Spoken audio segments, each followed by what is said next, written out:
Some of the nation's first home movies shot more than a half-century ago are opening windows into a different sort of American experience.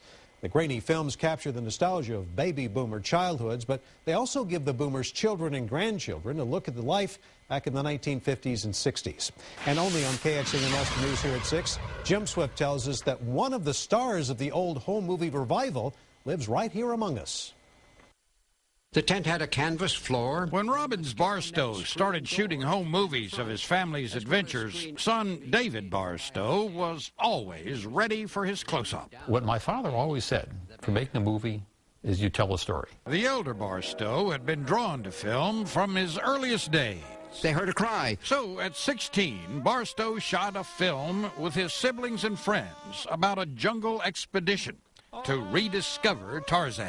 That was the first film that he made that he felt like he was really telling a new story. 20 years later, Robbins Barstow picked up his movie camera again, this time to record his own family as it mailed off an entry to a nationwide contest.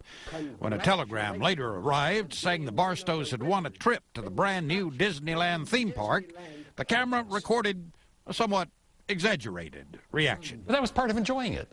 You know, it's if you go overboard a little bit, that was part of the fun. Now, Barstow's film of that trip sits in the National Film Registry of the Library of Congress. Most of them are Hollywood films. So like The Terminator was also picked the same year as Disneyland Dream.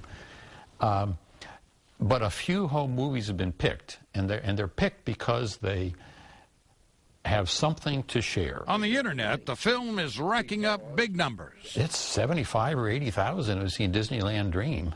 And you know, when Dad shot it, if we got 50 people in the backyard, that was a big showing. Among Barstow's other 100-plus films are two chronicling the family's trip over 5 summers to every one of the country's then 48 states.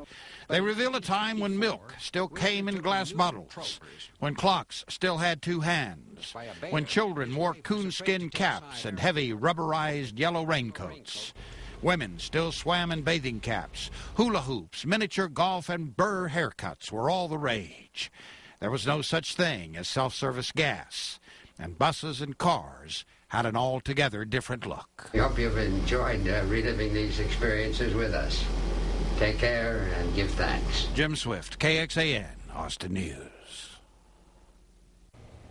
That's pretty cool. When Robbins died November 7th, his obituary ran in the New York Times. You can read that article and also watch some of the filmmakers' home movies online. Just follow the links on this local news page at our website, kxan.com.